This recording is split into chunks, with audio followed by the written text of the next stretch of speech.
Magandang tanghali po sa lahat, Luzon, Visayas, Mindanao po, kung saan kayong panig ng mundo. Nagbabalik po tayo rito sa aking munting channel po sa Mel Soriano TV 29 po. Ayan. Para mag-discuss ulit ng another coins na po nandiyan sa ating harapan po. Ayan. Magandang tanghali po sa lahat ng kolektor, lalo-lalo ng aking mga subscriber po. Thank you so much po. Hindi po ako magsasawa magpapasalamat sa aking mga subscriber po. Thank you so much po. Ayan. Ayan, kung papalubin po ng pagkakataon, ako naman po ay makakaganti sa inyo. Sa pagdating na po ng araw, ay aking magpapapremyo po dito sa aking YouTube channel. Ayan po, sa Mel Soriano TV 29 po. Ayan. Ang pag-usapan po natin ngayon ay ang ating barya na Ord Coins. Ang tinatawag nilang 25 centimos. Ayan. Ni Juan Luna. Ayan po, si Juan Luna po. Nakita nyo po ang imahe ng isang lalaki po. Ayan, nakatingin nga sa akin eh. Ayan po. Siya po ay si Juan Luna. Kitang-kita naman po ang kanyang pangalan at ang 25 centimos po. Ayan, nakapalibot sa kanya po ay Republika ng Pilipinas po. Pag ano ho natin, ayan, makikita natin ang dalawang year. Isang 1949 po at saka isang year 1976. Ayan. Bago tayo magsimula sa ating talakayan, kilalanin muna natin siya. Issue Philippines, Period, Republic, 1946, up to date po. Composition type po nito ay standard circulation coins. Years, 1975 hanggang 1978. Value po nito, 25 centimos po. Ayan, currency, piso, 1967, up to date.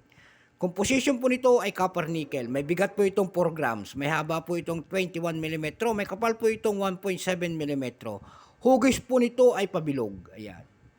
Demonetized na po ito ng January 2, 1998. Number NDAS 7832. Reference number KM-208. Ayan po. 4 po na variety ang inilabas sa bariyang ito. Ayan. May tinatawag silang common dito po. Ayan. Mayroon silang tinatawag na FM matte, FM proof, FM special uncirculated. So, 4 na variety ang inilabas. Ayan po. Ito po ay nakapaloob sa ang bagong lipunan series, ang bariyang ito. Ayan po. Dako tayo doon sa 1976 common na 19% po. Ayan. Kung ilang piraso pong ginawa ng ating Bangko Sentral po noon, ito, yung po ay 10 milyon lang itong ating hawak. Ito po yon common. 10 milyon po ang inilabas. Doon sa ating Nimista.com po, may presyo na. Ayan. Ang kanyang verify po ay 7 pesos point 10 centavos. Doon naman po, sa extra pay niya ay 19 pesos. Dako tayo doon sa isang variety po. Yung 1976 FM matte. 0.6%. Ayan. Kung ilang piraso naman po ang ginawa ng Bangko Sentral sa bariyang yon ay 10,000 piraso lamang. Wala pong price na binababa. Ayan po. Dako tayo doon sa pangatlo, yung FM proof, 2% din. Ayan. Ang ginawa po naman barya doon kung ilang piraso po ay 9,901 piraso. Ayan. Ang uncirculated na price noon ay 120 po. Dako tayo sa last year na tinatawag nila na FM special uncirculated po na 0%. Ayan. Kung ilang piraso pong mintage noon ay 1,826 piraso ang ginawa ng Bangko Sentral sa barya na yon. Wala po rin pong presyo yon. Ayan po. At tanging mga mintage lang. At saka percent. Ayan. Dako tayo doon sa ating pandaigdigan. Napakahirap maghanap ng presyo nito. Ito 1976 na ito. Ayan.